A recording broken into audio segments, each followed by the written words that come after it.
ॐ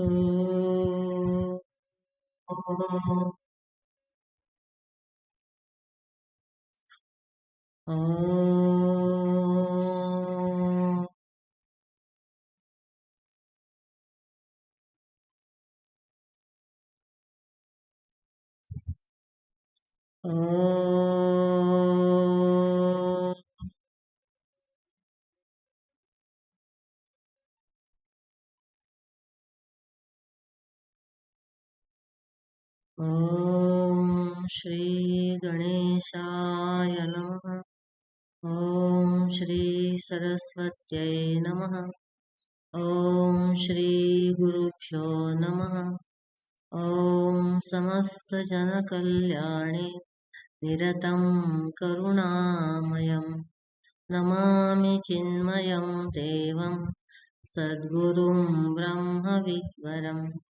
ॐ सहना भवतु सहनौ भुनक्तु सह वीर्यङ्करवावहै तेजस्विनावधीतमस्तु मा विद्विषावहै। ॐ शान्ति शान्ति शान्तिः। हरि ओम। आज आपण जीवन मुक्ती या विषयावर विचार करूया। या शब्दामध्ये जीवन आणि मुक्ती असे दोन शब्द येतात। तर त्यापैकी पहिलं जे आहे ते म्हणजे जीवन, एक खरं म्हणजे तो शब्द आहे जीवत, आणि पुढे मुक्ती मधला म आल्यामुळे त्यातचा न झालेला आहे। तर जीवत संस्कृतमध्ये याचा अर्थ आहे की जगत असताना, जिवंत असताना। कधी कधी लोकांना वाटतं की मुक्ती मिळाली, मोक्ष मिळाला, तर ही जी अवस्था आहे तर ती मेल्यानंतरच येईल, हा देह पडल्यानंतरच येईल। तर तसं नसून जगत असताना, जिवंत असताना सुद्धा ती मुक्तीची अवस्था आपल्याला अनुभवता येते। तर असं हे जीवन मुक्ती असं सांगते। जीवन म्हणजे जगत असताना, आपलं आयुष्य अजूनही बाकी आहे तर तेव्हाच। म्हणजे अशी भीती नको वाटायला की मुक्ती जर का पाहिजे, जसं की म्हणतात मेल्याशिवाय स्वर्ग दिसत नाही, तर तसं मेल्याशिवाय मुक्ती मिळणार नाही असं नाही। आपण अगदी आपले सगळे रोजचे व्यवहार करताना, ह्याच जगात वावरत असताना मुक्ती जी आहे ती पण अनुभवू शकतो। तर आता हा झाला जीवन शब्द। आणि दुसरा जो शब्द आहे तो म्हणजे मुक्ती। मुक्ती जो आहे तर त्याच्यामध्ये मुच हा धातू आहे। मुच म्हणजे सुटका होणे, सोडवणे, त्यावरून तो मुक्ती हा शब्द बनतो।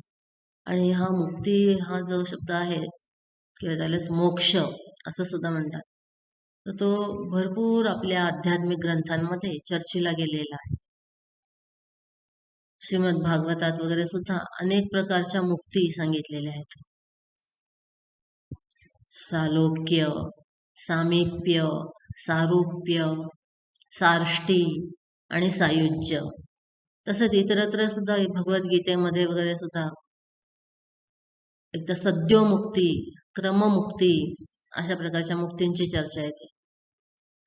आणि ह्या जीवनमुक्ती जे आहे त्याच्या संदर्भात पुढे विदेहमुक्ती असा एक शब्द आहे। तर आपण त्यापैकी जीवनमुक्ती हा जो शब्द आहे तर त्याच्यावर विचार करणार आहोत। आता मुक्ती म्हणजे काय? तर मुक्ती म्हणजे सुटका। तर सुटका केव्हा होऊ शकते, सुटका होईल किंवा सुटका व्हायला पाहिजे, तर याचं पूर्व अपेक्षित काय आहे तर म्हणजे बंधन। ज्यावेळेला काही बंधन आहे तर त्यावेळेला सुटका होऊ शकते। तर मग बंधन कुठलं आहे? तर बंधन आपल्याला कोणी म्हणतं की मला मुक्ती पाहिजे, मला सुटायचं ह्या सगळ्यातून, तसं प्रत्यक्ष काही आपल्याला दोरखंडाने किंवा साखळीने बांधलेलं असं काही दिसत नाही आपल्याला। तर मग ते कुठलं बंधन आहे? म्हणलं की दुःख किंवा खेद, खंत, पश्चाताप हे जे सगळं आहे, त्रास जो आपल्याला होतो तर तेच बंधन आहे. आपल्याला आपल्या व्यक्तिमत्वाच्या बऱ्याचशा मर्यादा जाणवतात. आपलं मन जे आहे, बुद्धी जी आहे ती कुठेतरी आणखीनच भराऱ्या घेत असते वरती वरती. इंद्रिय जे आहेत त्यांना वेगळंच काहीतरी पाहिजे असतं आणि आपल्याला शरीराच्या वगैरे समाजाच्या परिवाराच्या अशा मर्यादा जाणवतात, इव्हन स्वतःच्या सुद्धा.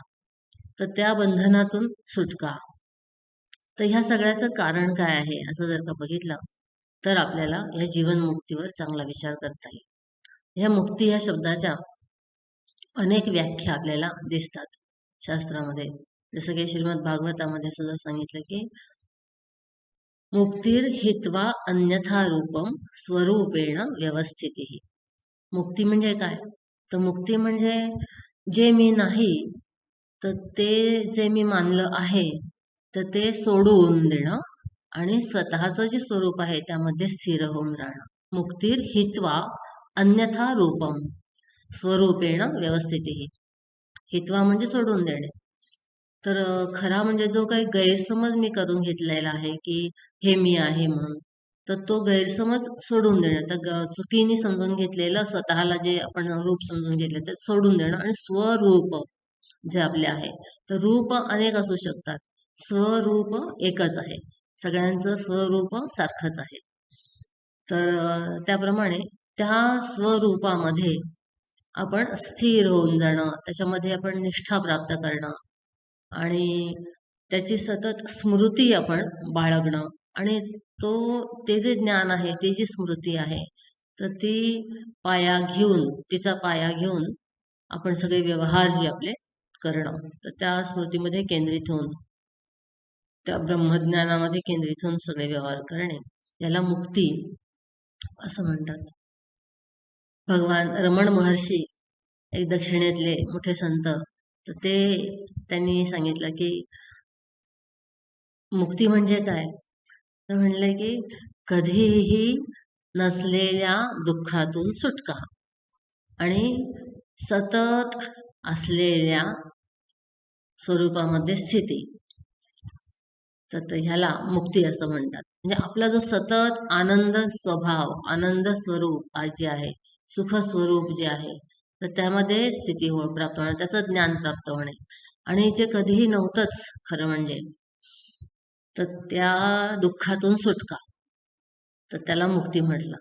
म्हणजे खरं म्हणजे मुक्ती ही नित्य प्राप्त अशी आपली स्थिती आहे. आत्मा किंवा ब्रह्म जे आहे तर त्याचं स्वरूपच नित्यमुक्त असं आहे आणि म्हणून ही मुक्ती नेहमीच आहे. या मुक्तीकडे बघायला गेलं तर अनेक पैलूंनी आपण तिचा विचार करू शकतो. एक म्हणलं की दुःखाची आत्यंतिक निवृत्ती आणि परमानंद प्राप्ती म्हणजे मुक्ती. दुःख अनेक प्रकारचे असतात. प्रत्येक माणसाला जर का विचारलं तर कितीतरी प्रकारचे दुःख असतात. असंच एक माणूस दुसऱ्याचा पाठलाग करत होता, तर तिसरा तिथे समोर उभा होता, तर त्यांनी त्या पुढच्या पळत जाणाऱ्या माणसाला पकडलं. त्याने म्हटलं की काय झालं काय झालं? तर म्हणे की नाही, म्हणे सकाळी 8 वाजता हा मला भेटला आणि म्हटलं की बस खाली, मी माझं तुला दुःख सांगतो. आणि मी बसून सगळं त्याचं दुःख ऐकलं आणि मी त्याला म्हटलं की आता बस तू, मी माझं दुःख तुला सांगतो. तर हा पळत सुटलेला आहे. तर म्हणजे आपल्या सगळ्यांना अनेक प्रकारची दुःख असतात. तर ही आपल्या विचारवंतांनी, तत्वज्ञानांनी ही दुःख 3 प्रकारामध्ये केलेली आहेत. आध्यात्मिक दुःख, अधिभौतिक दुःख आणि अधिदैविक दुःख. तर ज्याचं आपल्यावर काही नियंत्रण नाही, पूर्वकर्म जे आपलं होऊन गेलं आहे ते, आणि ज्याला आसमानी संकट असं म्हणतात ते अधिदैविक झालं दुःख किंवा त्रास किंवा ताप. त्याचप्रमाणे अधिभौतिक म्हणजे आपल्या आजूबाजूला असलेले पशु पक्षी प्राणी लोक परिस्थिती ह्याच्यातून होणारं दुःख, अधिभौतिक रूप दुःख. आणि हे पंचमहाभूत जे आहेत, आकाश, वायू, अग्नी, जल आणि पृथ्वी, तर ह्या सगळ्यांच्याकडून होणारं दुःख आणि त्यांनी बनलेले सगळे प्राणी पक्षी. आणि त्यानंतर शेवटी म्हणजे सांगितलं की आध्यात्मिक दुःख. आत्मा म्हणजे मी. आध्यात्मिक म्हणजे आपल्या स्वतःच जे शरीर, मन, बुद्धी, इंद्रिय आहेत. कधी कानच दुखतो, कधी डोकं दुखतं, कधी काही कळतच नाही, कधी झोपच येते आणि मनातून सुद्धा कधी संशय येऊन जातो. तर त्यावेळेला आपल्याला जे काही बंधनं पडतात, मर्यादा पडतात, तर त्याला आध्यात्मिक म्हणतात. तर अशा प्रकारे ह्या तिन्ही सगळ्या दुःखांपासून तुम्ही बघा आपल्या जीवनामध्ये सुद्धा आपल्याला जे काही समस्या, त्रास, संकट आहे ते सगळं ह्या तिघांपैकी कुठेतरी आपण नक्कीच बसू शकतो.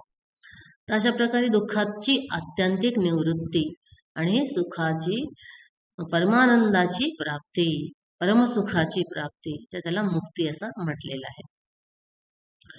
आता खरं म्हणजे यातला एक एक शब्द जरी बघितला सुख, तर त्या सुखामध्ये सुद्धा आपल्याला कितीतरी चिंतन आणि विचार करता येण्यासारखं आहे. तर हे म्हटलं की जे सुख म्हणजे ख, त्याच्यामध्ये जे आलं ख म्हणजे आकाश आणि सुख म्हणजे सुष्टुख. तर हे कुठलं सुष्टुख म्हणजे जेव्हा आकाश निरभ्र असतं, काही त्याच्यामध्ये ढग नाहीत, काही नाही, धूळ नाही, धूर नाही, तर तेव्हा ते छान दिसतं. तर तसं आपलं जे चित्ताकाश आहे, आपलं चित्ताकाश म्हणजे काय की जसे आपले विचार येतात आणि जातात, तर ज्या वेळेला त्या विचारांची ही हालचाल होते की एक विचार आला, थोडा वेळ थांबला आणि गेला, पुन्हा दुसरा आला, तर ही हालचाल होते. तर तो अवकाश म्हणजे ते आकाश, काहीतरी काहीतरी जागा आतमध्ये असली पाहिजे आपल्या मनामध्ये, तर त्याला चित्ताकाश म्हणजे थोडक्यात मन असं म्हणतात. तर सुष्टुख म्हणजे सुख. तर ज्या वेळेला मन आपलं निरभ्र असेल, निरभ्र म्हणजे कसं, तिथे इच्छा आकांक्षांचे ढग नाहीत, तिथे रागद्वेषांची वादळं नाहीत आणि तिथे कामक्रोधांचा धूर धूळ हे सगळं काही नाही, प्रदूषित करणाऱ्या गोष्टी.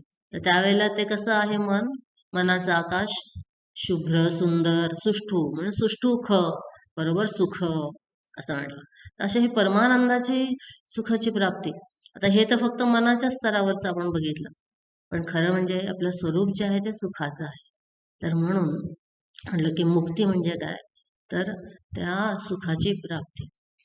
अच्छा, आता आणखीन हे जे मुक्ती, जीवन मुक्ती हा जर म्हटला विचार, तर त्याबद्दल विचार करता आपल्याला असं समजतं की खरोखर ही मुक्ती आपल्याला कशी मिळेल, ही जी जीवनमुक्ती आहे ती आपल्याला कशी मिळेल.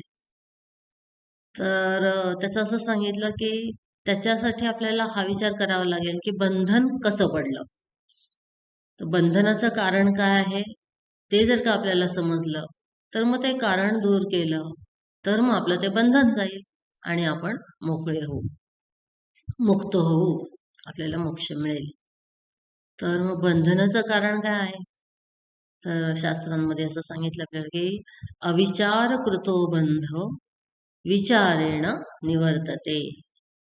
आपण ज्या वेळेला अविचार, अविचार म्हणजे चुकीचा विचार किंवा अर्धवट विचार किंवा काही विपरीत विचार, तर चुकीचा विचार करतो, कधी कधी कधी विचारच करत नाही, कधी कधी अर्धवट चुकीच्या दिशेने करतो, तर कधी पूर्ण असा विचार करत नाही. तर हे सगळे जे आहे, तर त्याच्यामुळे जो आपल्याला बंधन पडतं, म्हणजेच थोडक्यात आपण आपल्या स्वरूपाला विसरतो, आपण स्वतः कोण आहोत याची चुकीची समजूत करून घेतो. तर म्हणून हे आपल्याला बंधन पडतं. तर ते जर का आपण नीट फिक्स केलं की कुठे मी चुकत आहे, तर ते पण दूर केलं, तो अविचार, आणि आपण नीट विचार केला जसं की शास्त्रांमध्ये सांगितलेलं आहे, तर त्यावेळेला मग आपलं ते बंधन दूर होतं आणि मुक्ती तर तिथे असतेच. अच्छा, तर मग म्हटलं की कसा करायचा मग तो विचार. तर इथे सांगितलं की विचार करा की आपण कोण आहोत खरोखर. हे बंधन जे आहे, दुःख जे आहे, त्रास किंवा कष्ट, समस्या जे आहे ते कोणाला आहेत. तर हे जर का आपण असा विचार केला, तर असं दिसतं की ज्या ज्या उपाधी ज्यांना आपण म्हणतो, तर त्यांनाच ते आहे. म्हणजे एकतर आपल्या काहीतरी शरीराला काही रोग असतो, त्याचं दुःख आहे समजा, ते बंधन आहे, किंवा काहीतरी मनाला असं दुःख होत असतं, किंवा इंद्रिय काही कधी डोळ्यांनाच दिसत नाही आहे असं होतं, काही शरीराचे अवयव होतात, किंवा मग आपली बुद्धी जी आहे तर तिलाच काही कळत नाही, अज्ञानाचं दुःख होतं. तर असे हे किंवा मान अपमान सुद्धा बुद्धीमध्ये असतात, त्याचं दुःख होतं. तर अशा प्रकारे ज्या ज्या उपाधी किंवा इंद्रिय आपले जे आहेत, अंतरेंद्रिय आणि बहिरेंद्रिय दोन्ही, तर त्यांच्या संदर्भात हे बंधन नेहमी येत असतं. आणि खरं तर आत्मतत्व जे आहे तर ते कायमच सदा मुक्त आहे. ते कधीही ती जी मुक्ती आहे ती कधीही प्राप्त करता येत नाही, ती असतेच मुक्त. तर ह्याच्यासाठी असं सांगितलं की कोण एक वकील वगैरे होते तर ते निघाले होते कोर्टामध्ये. तर सगळा कागदांचा पसारा तिथे पडलेला होता. तर त्यांना आज जो पेपर पाहिजे होता तो काही तिथे मिळत नव्हता आणि तो ते शोधत होते. सगळे तळापर्यंत सगळे कागद काढून त्यांनी बघितले टेबलावरच्या पसाऱ्यामध्ये, तर कुठे त्यांना काही ते दिसलं नाही. तर शेवटी त्यांना असं समजलं की तिथे जो पेपर वेट होता त्या पेपर वेटच्या खाली समोरच तो पेपर त्यांना जो पाहिजे तो होता. तर आता हे त्यांना समजल्यानंतर आणखीन कुठेही तो पेपर शोधायला नको. आणि खरं तर तो पेपर हरवला होता का? तर म्हणलं की नाही, तो कागद हरवलाच नव्हता खरा म्हणजे, पण हरवला आहे असं वाटत मात्र होतं. आणि म्हणून ते तेवढी त्यांची जी घालमेल होती ती त्याचे शोध घेण्यासाठी जी त्यांची अधीरता होती ती त्याच्यासाठी. तर अशा प्रकारे हे आपलं मुक्त नित्यमुक्त असं जे आत्मतत्व आहे ते आहेच तिथे कायम. आणि म्हणून आपल्याला त्याच्या प्राप्तीसाठी काही करायला नको, ते नित्य सिद्ध, नित्य प्राप्त, नित्य मुक्त असंच आहे. पण आपण जे स्वतःला जे दुसरं काही समजून बसलो ते मात्र मी नाही. तर आता काय आपण समजून बसलेलो आहे स्वतःला? म्हणलं की आता तुम्हाला समजा विचारलं की तुम्ही काय करत आहात? म्हणलं की आम्ही बसले आहे. आता बसलेलं कोण आहे? म्हणलं की बसलेलं तर हे शरीर आहे. मग हे शरीर म्हणजे मी आहे का? तर फॉर ऑल प्रॅक्टिकल पर्पजेस शरीरच मी आहे. कारण कायद्याप्रमाणे सुद्धा तेच मानलं जातं आणि व्यवहारासाठी सुद्धा आपण तेच मानतो. पण जर का आपण विचार केला खरोखर तर हे शरीर म्हणजे मी आहे का? तर हे शरीर म्हणजे काय आहे? म्हणलं की शरीर हे हात, पाय, पाठ, पोट हे सगळं डोकं वगैरे अशा अवयवांची एक गोळाबेरीज आहे. तर हे शरीर म्हणजे मी आहे का? तर हात म्हणजे मी आहे का? का पाय म्हणजे मी आहे? का हे सगळ्यांची एकत्रित केली तर ते म्हणजे मी आहे? तर असा आपण विचार केला तर खरोखर कळतं की अरे हे तर मी असू शकत नाही.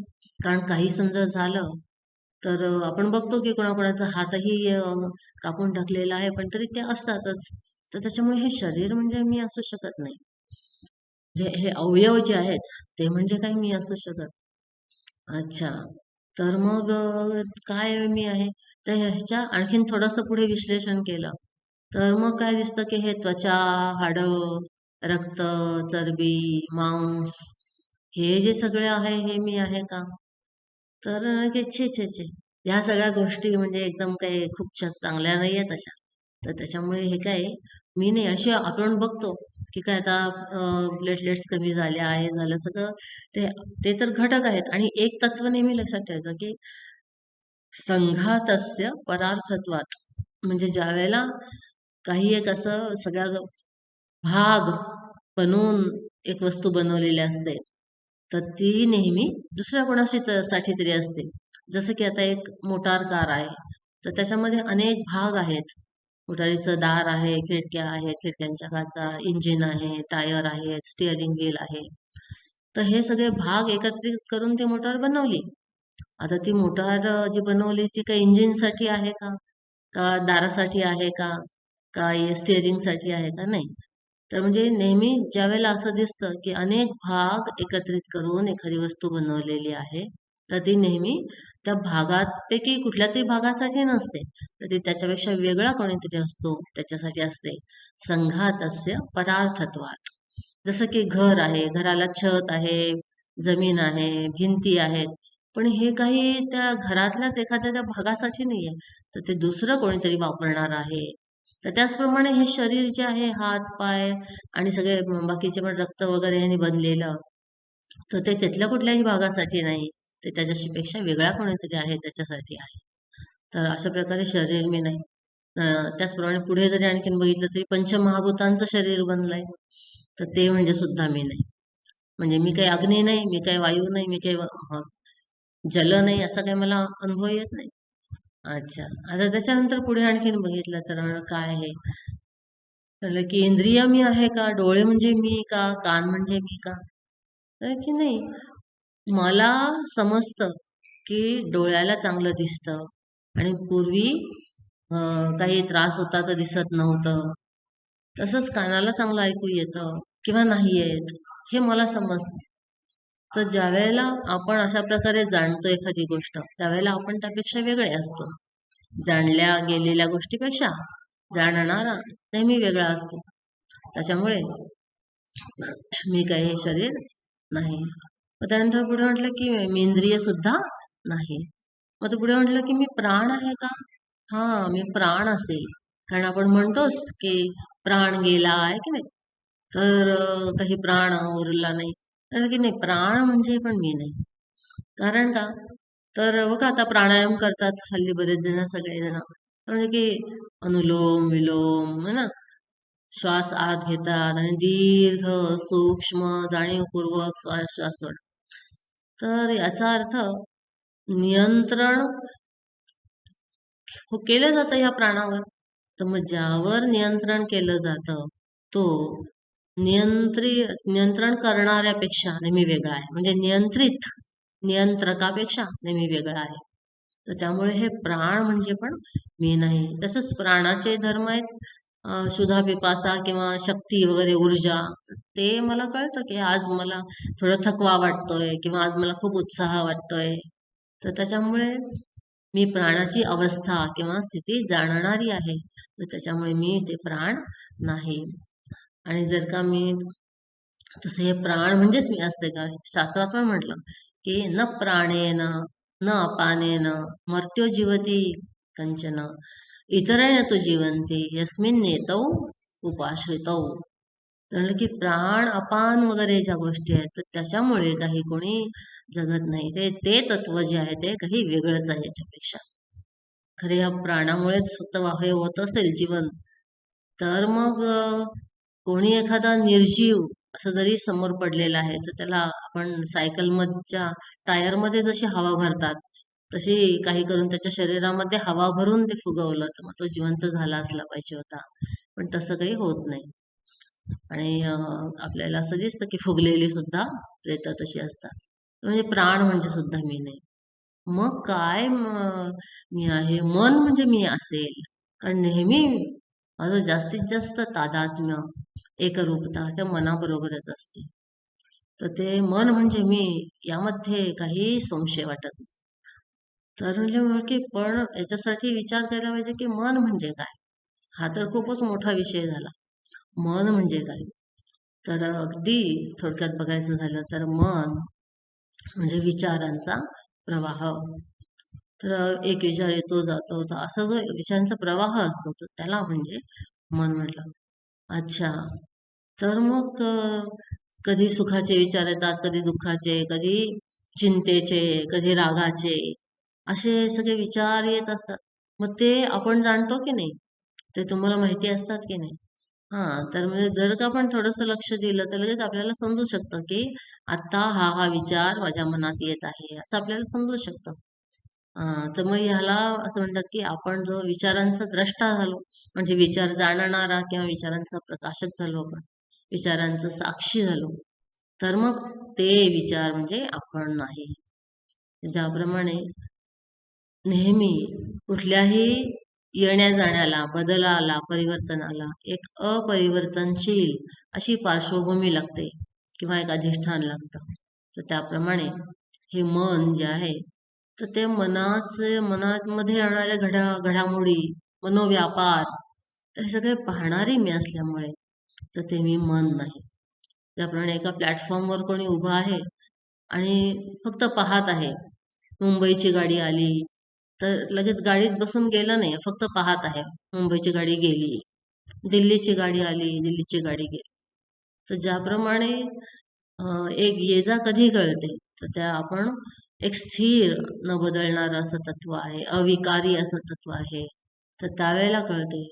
तर तसंच लहानपणापासून आलेल्या सगळ्या इच्छा, आकांक्षा, भावना मला कळाल्या आणि आता सुद्धा कळत आहे. तर मग मी जे आहे ते येणारे जाणारे विचार म्हणजेच मन, त्याच्या विचारांचा प्रवाह म्हणजे मन नसून त्या मनाला पाहणारे, मनाला जाणणारे असं एक तत्व आहे. तर मग मन म्हणजे सुद्धा मी नाही, हे आपल्याला कळलं. आता मन म्हणजे मी नाही ते ही फार मोठी गोष्ट आहे. नुसते म्हणजे इथल्या इथे हा विषय संपत नाही.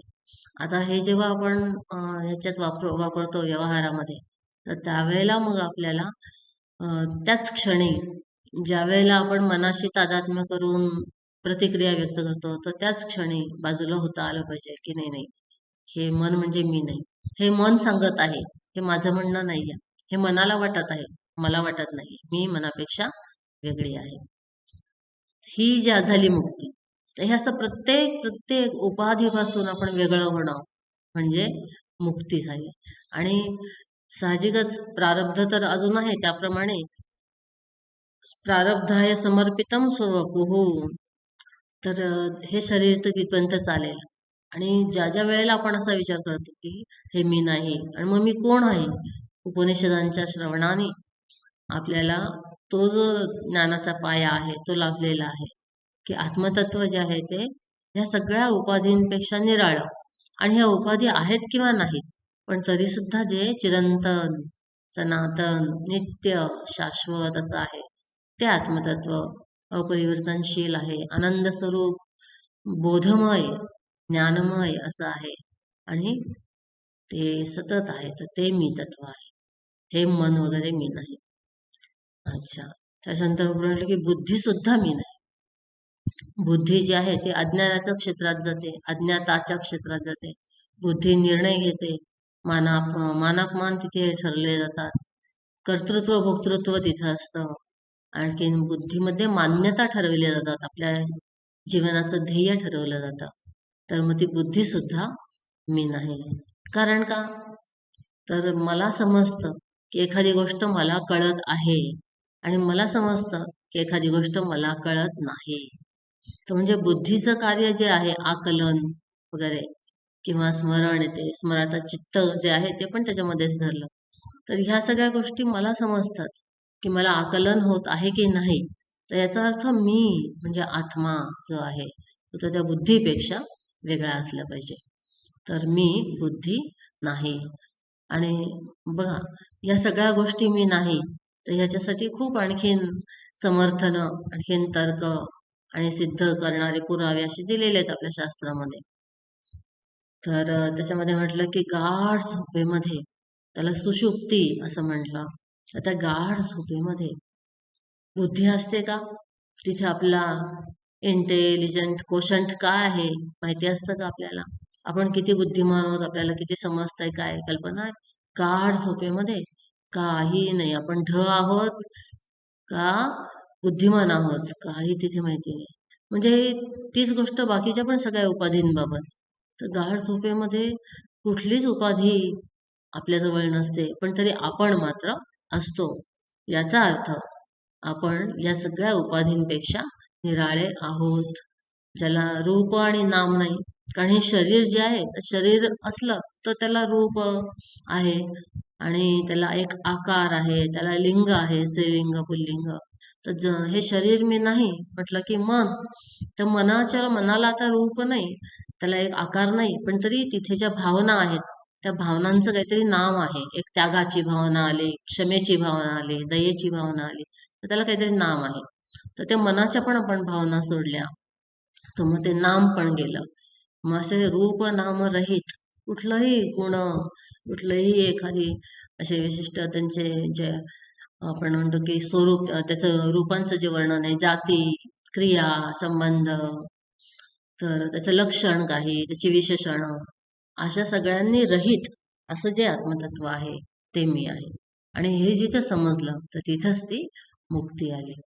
आता आपले आद्य शंकराचार्य जे आहेत, तर त्यांनी खूप सुंदर एक 21 श्लोकांचं शिखरिणी या छंदामधलं त्यांनी काव्य लिहिलेलं आहे. त्याच्यामध्ये त्यांनी म्हटलंय, मुनीर्न व्यामोहम भजति गुरुदीक्षा क्षततमः. तर ते जे मुनी आहेत त्याच्याने आपल्या गुरूंकडून शिक्षा घेतलेली आहे. संप्रदायाप्रमाणे परंपरेप्रमाणे त्यांनी शुद्ध जे शास्त्रग्रंथ आहेत ते जसेच्या जसे पारदर्शक स्वरूपात शिकलेले आहेत.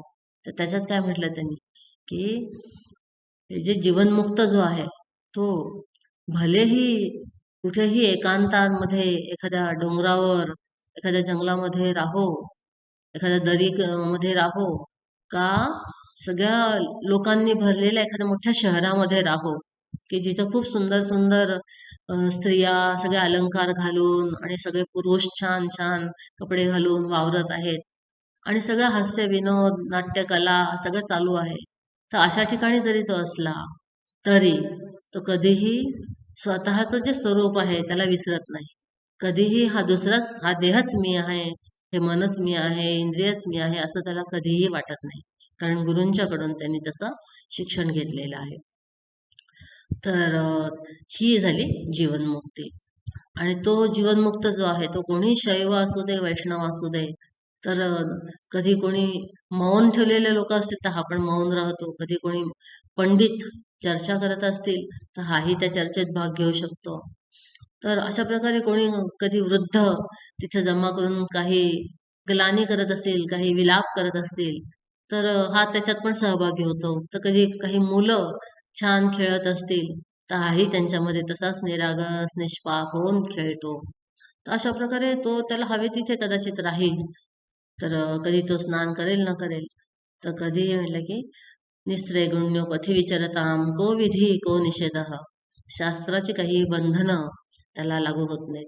तर असा हा जीवनमुक्त जो आहे आणि त्याचं वर्णन त्याने शंकराचार्याने त्याच्यामध्ये केलेलं आहे.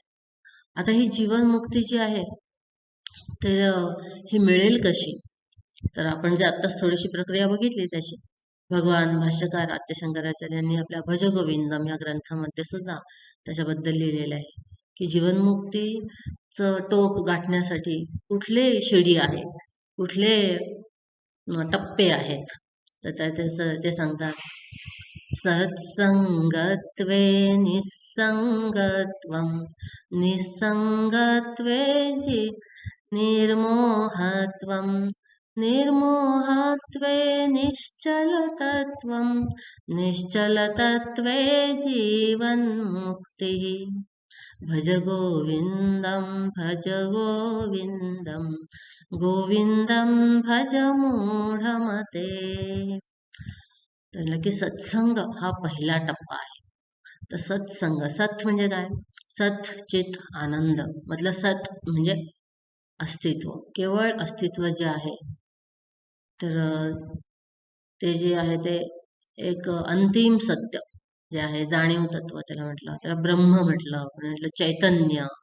तर ते जे सत आहे त्या सत बद्दलचा जो विचार आहे तो जिथं चर्चेला गेला आहे तर ते म्हणजे सत्संग. किंवा तो ज्याच्यात लिहिलेला आहे अशा पुस्तकाचं वाचन म्हणजे सत्संग. किंवा ते जिथं बोललं जातं अशा लोकांशी चर्चा करणं, अशा लोकांबरोबर राहणं, किंवा इव्हन स्वतःच आपण जे ऐकलेलं आहे त्या सतबद्दल, त्या ब्रह्मतत्वाबद्दल, तर त्याचं पुन्हा पुन्हा स्मरण चिंतन मनन करणं म्हणजे सत्संग. तर अशा प्रकारे सत्संग ही पहिली पायरी झाली. तर हे केल्यानंतर आणि तो कसा तर श्रद्धापूर्वक केला पाहिजे. तर भगवंताने माझ्याच कल्याणासाठी ही सगळी व्यवस्था, ही सगळी रचना केलेली आहे. त्यांनीच हे सगळं जुळवून आणलेलं आहे. तर त्यामुळे आपण तिथं ते श्रद्धापूर्वक श्रवण केलं पाहिजे. मग ते केलं की सत्संगत्वे म्हटलं की सत्संग ज्या वेळेला आपण करतो त्यावेळेला आपल्याला समजत जातं की काय खरं आहे, काय खोटं आहे, काय योग्य आहे, काय अयोग्य आहे, काय करण्यासारखं आहे, काय नाही, काय नित्य आहे, काय अनित्य आहे, आत्मा म्हणजे काय, अनात्मा म्हणजे काय. आत्ताच मी सांगितलं की आत्मा म्हणजे मी, अनात्मा म्हणजे तो जो मी आहे तो सोडून.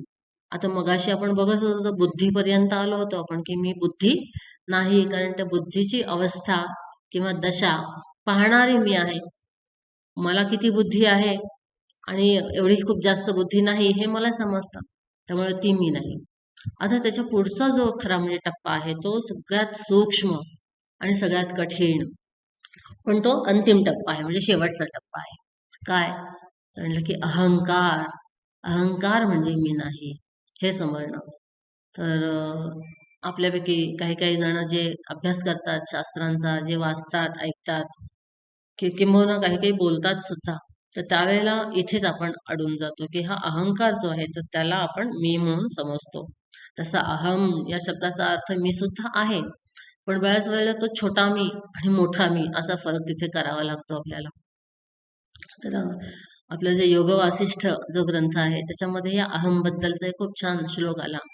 सिद्ध गीता म्हणून त्यातल्या 5व्या उपशम प्रकरणामध्ये हा श्लोक येतो.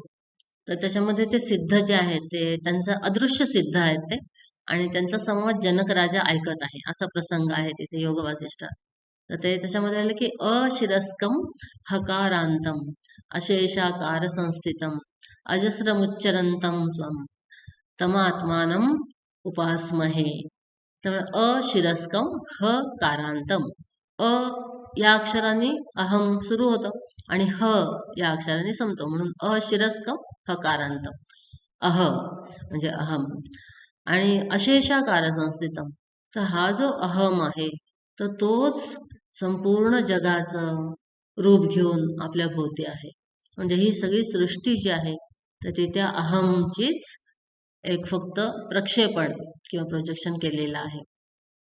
ते समष्टी अहम जो आहे, समष्टी मन जे आहे, तर त्यांनी ज्याप्रमाणे व्यष्टी आपण आपल्या स्वप्नात काही जग बघतो, काही लोक बघतो, काही घटना घडतात, प्रसंग होतात, तर तसं संपूर्ण समष्टी मनाचं हे जणू काही स्वप्न म्हणजे हे अख्खं जगत आहे, आणि त्याच्यामध्ये आपण एक पात्र म्हणून वावरत आहोत. म्हणजे की अशिरस्कम हकारांतम अशेषाकार संस्थितम, अशेष आकार म्हणजे काही बाकी किंवा शिल्लक न ठेवता, म्हणजे संपूर्ण जी ही आपल्याला सृष्टी दिसते, दुनिया दिसते, सगळी जगत दिसतं, तर ते त्या अहमचंच एक रूप आहे.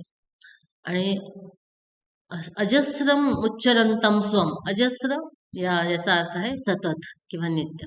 अजस्रम उच्चरंतम स्वम म्हणजे सतत आपल्याला एक भान होत असतं की मी मी मी आहे, मी आहे, मी आहे. अहमस्मी सदा भामी कदाचिन्नाहम अप्रियः. की मी आहे, आपल्या असण्याची एक वृत्ती किंवा एक संवेदना किंवा एक चेतना सतत आपल्याकडे येत असते. ती कधीही बाधित होत नाही, कधीही न ती स्वप्नामध्ये बाधित होते न कधी बाधित होते.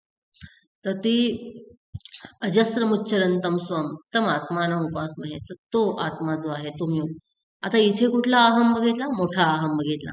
जसं की भगवान रमण महर्षींमध्ये त्यांनी पण आपल्या उपदेश सारमध्ये वगैरे सांगितलं की अहम मी भाना असे अहम जो जेव्हा नष्ट होतो, ऐपतत्यहम, त्यामुळे की हा छोटा अहम पडला तर त्याला अहंकार म्हटला. तर तो अहंकार पडल्यानंतर जो खरा शुद्ध अहम आहे तर तो म्हणजे आत्मतत्व, ते तिथं येतं. तर आपल्याला समजायचं काय आहे की हा जो अहंकार आहे तो मी नाही. बरं, आता ह्याच्यासाठी आपल्याला थोडं समजून घेतलं पाहिजे की खरोखर अहंकार म्हणजे काय. तर अहंकार, त्याला इंग्लिशमध्ये इगो असं म्हटलं, तर गुरुजींनी सांगितलं की ego is sense of individuality born out of identification with one or more conditionings. म्हणजे कोणत्या ना कोणत्या तरी उपाधीशी आपण आपलं आत्मतत्व जे खरं स्वरूप आहे ते तादात्म्य करतं, आणि त्यावेळेला एक स्वतंत्र व्यक्तिमत्वाची, एक वेगळ्या जगापेक्षा वेगळ्या अशा व्यक्तिमत्वाची भावना येते. तर त्यावेळेला त्याला अहंकार असं म्हणतात. म्हणजे काय? उपाधी म्हणजे आता आपण बघितलं की शरीर हे स्थूल शरीर, इंद्रिय, प्राण, मन, बुद्धी, हे झाले सगळे उपाधी. तर जे आपण खरे आहोत ते आपण शरीर मी समजलो, म्हणजे मी उंच आहे, मी बुटकी आहे, मी लठ्ठ आहे, मी काळी आहे, गोरी आहे. तर मग हे झाला अहंकार झाला, म्हणजे उपाधीशी तादात्म्य केला. पुन्हा कधी कधी आपण त्या इंद्रियांशी तादात्म्य करतो, तर मी आंधळी आहे, मी बहिरी आहे, किंवा मी डोळस आहे, हे झालं. तर हे अशा प्रकारे तो अहंकार जो आहे तो म्हणजे एक वेगळी व्यक्तिमत्वाची जाणीव की जी आपण स्वतः कुठल्या ना कुठल्या तरी आपले जे उपकरण आहेत त्याच्याशी तादात्म्य करून, त्याच्याशी एकरूपता करून निर्णय निपजते. आता उदाहरणार्थ इन प्राणाशी तादात्म्य केलं तर मग मी शक्तिशाली आहे किंवा मी अशक्त आहे. मग मनाशी तादात्म्य केलं तर मग मी सुस्वभावी आहे किंवा मी रागीट आहे. तर अशा प्रकारे कुठल्या तर आपल्याला एक असं व्यक्तिमत्व तेव्हा प्राप्त होतं, कारण आपण काय करतो, आपला मीपणा जो आहे तो त्या त्या उपाधीशी बांधून टाकतो. तर हा जो अहंकार तो आपण इथं अध्यात्मामध्ये चर्चेला घेत आहोत. बाहेर व्यवहारामध्ये आपण जो अहंकार म्हणतो तर तो म्हणजे घमेंड. हा, मीपणा जो म्हणतो, गर्विष्ठ, तर तो अहंकार आणखीनच वेगळा, तो तर एक दोष झाला. तर तो पण एखादा जरी कोणी फार विनीत असेल, विनयशील असेल, काही मी माझं माझं मला मला करत नसेल, त्याला काही घमेंड किंवा गर्व नाही, पण तरी त्याला हे अज्ञान असू शकतं की मी हा देह आहे, मी शरीर आहे, मी इंद्रिय आहे, मी मन आहे. त्याच्यामुळे अध्यात्माच्या दृष्टीने तो सुद्धा अहंकारी, म्हणजे हा अहंकार जो आहे, जो अज्ञानातून आलेला आहे, की स्वतःचं खरं स्वरूप काय आहे हे माहिती नाही. तर ह्या स्वरूपाच्या अज्ञानातून आलेला हा अहंकार हा कोणत्याही नम्र व्यक्तीला सुद्धा असू शकतो. तर असा हा अध्यात्मातला अहंकार थोडी वेगळी गोष्ट आहे. आता आपण बघत आहोत की हा अहंकार म्हणजे मी नाही. तर आता हे बघ कसं, तर ज्याचप्रमाणे आपण इतर उपाधींना जी निकष किंवा कसोटी लावली तीच इथे पण लावायची, की एकतर काय होतं की अबाध्यत्वम सत्यत्वम, जी गोष्ट कधीच बाधित होत नाही तर ती सत्य असते. आता हा अहंकार जो आपण म्हटलो, तर हा बाधित होतो की नाही पहा, तर बाधित जरूर होतो. आपल्यालाच तर दिसतं की एखादी गोष्ट जेव्हा आपण झोकून देऊन करतो, स्वतःला विसरून करतो, त्यावेळेला हा अहंकार तिथे नसतो. म्हणजे जसं की गुरुदेव म्हणतात की that dance is the best where the dancer is absent. तर अशा प्रकारे आपल्याला सुद्धा कधी कधी जाणीव होतं की आपण स्वतःला मीपणा विसरून एखाद्या संस्थेचं काम करताना काही करतो, तर तेव्हा अहंकार नसतो. कधी कधी तो कमी जास्त असतो प्रमाणात, हे सुद्धा समजतं. त्याचप्रमाणे गाढ झोपेमध्ये अहंकार नसतो आपल्याला, पण तरी आपण स्वतः असतो. याचा अर्थ आपण अहंकाराशिवाय राहू शकतो, म्हणजेच आपण अहंकार नाही, आपण अहंकारापेक्षा वेगळे आहोत. तर हा जो अहंकार आहे, आणि तसंच हा अहंकार ज्ञानाच्या काळी निघून जातो, नष्ट होतो. नष्ट होतो म्हणजे कसं, बाधित होतो तो, आणि फक्त व्यवहारापुरता काम चलावू असं जो राहतो. म्हणजे जसं काही एखादा सुंभ जो आहे तो म्हणजे दोरखंड जाळला तर तो, त्याचे पीळ जे आहेत ते तसेच राहतात, पण ते काही बांधायला उपयोगी पडत नाही.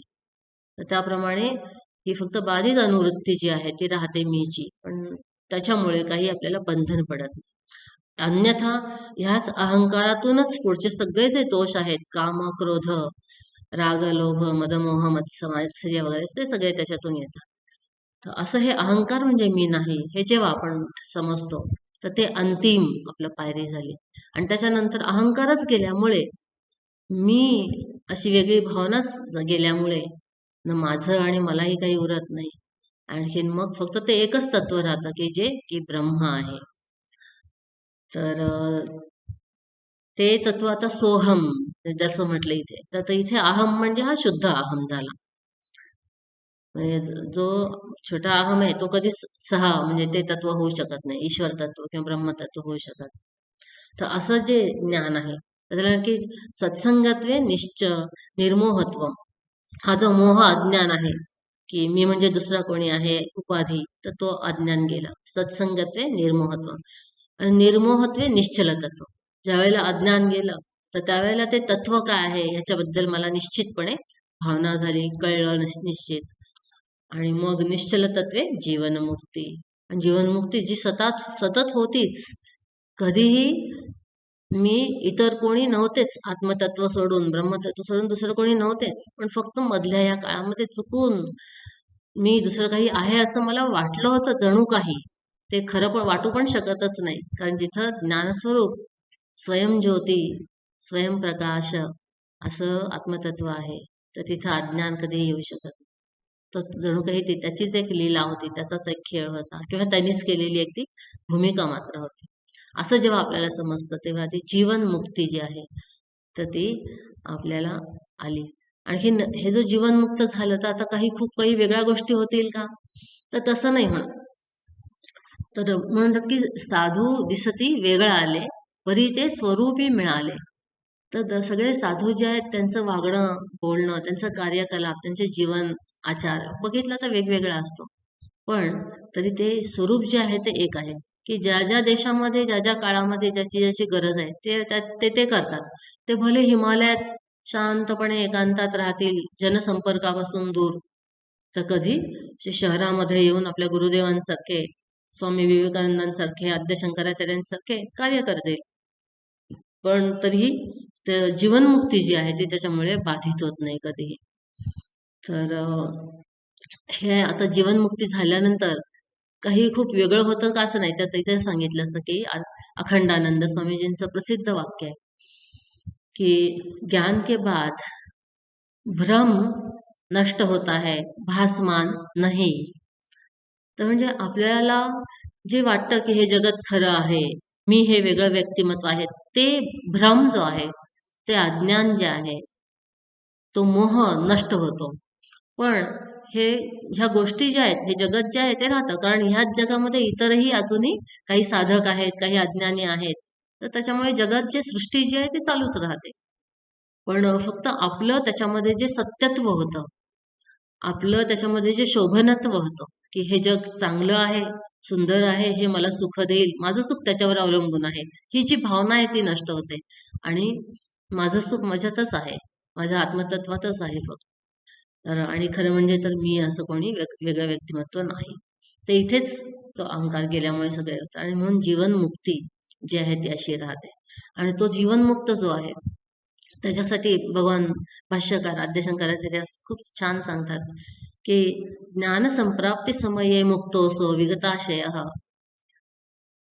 तर म्हणलं की जेव्हा ज्ञान होतं तेव्हाच तो मुक्त झाला. त्याच्या दृष्टीने आता हे शरीर म्हणजे तो नाही, हे संपूर्ण सगळीकडे असलेले जे अस्तित्व आहे आणि शुद्ध ज्ञान आहे आणि निरपेक्ष अनंत आनंद आहे, तोच तो आहे. पण लोकांच्या दृष्टीने फक्त मात्र त्या नामरूपामध्येच तो ते बघतात. आणि तोही तसंच उपदेश करतो, त्यांच्यासमोर एक आदर्श असं एक जीवन उभं करतो की कितीही बाहेरून दुःखाचे डोंगर आले तरी न खचता आपलं कर्तव्य कर्म कसं करावं, देवावर अढळ श्रद्धा भक्ती कशी ठेवावी, आणि ह्याचा तो आदर्श लोकांसमोर ठेवतो.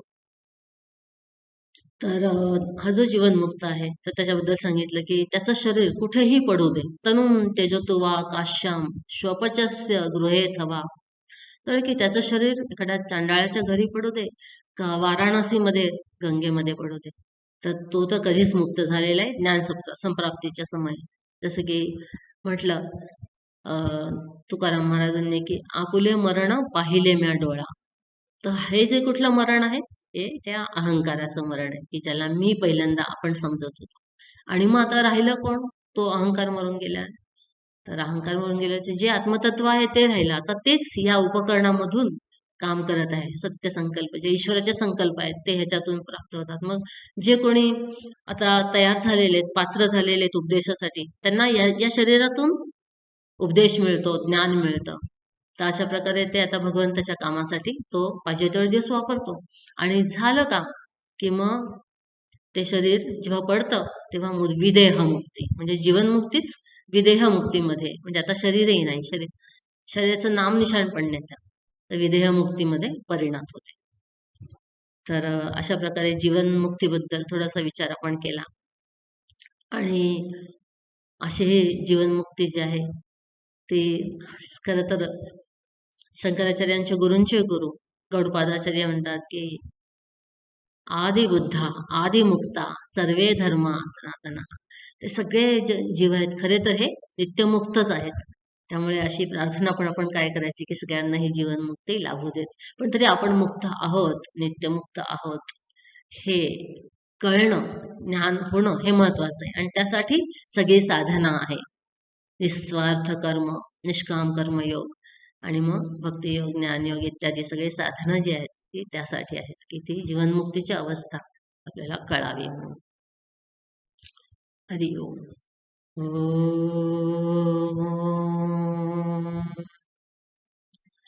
स्वस्ति प्रजाभ्यः परिपालयन्तां न्यायेन मार्गेण महीं महिषाः गोब्राह्मणेभ्यः शुभमस्तु नित्यं लोकाः समस्ताः सुखिनो भवन्तु काले वर्षतु पर्जन्यः पृथिवी सस्यशालिनी देशोऽयं क्षोभरहितः ब्राह्मणाः सन्तु निर्भयाः ॐ सर्वेषां स्वस्तिर्भवतु सर्वेषां शान्तिर्भवतु सर्वेषां पूर्णं भवतु सर्वेषां मङ्गलं भवतु सर्वे भवन्तु सुखिनः सर्वे सन्तु निरामयाः सर्वे भद्राणि पश्यन्तु मा कश्चित् दुःखभाग् भवेत् असतो मा सद्गमय तमसो मा ज्योतिर्गमय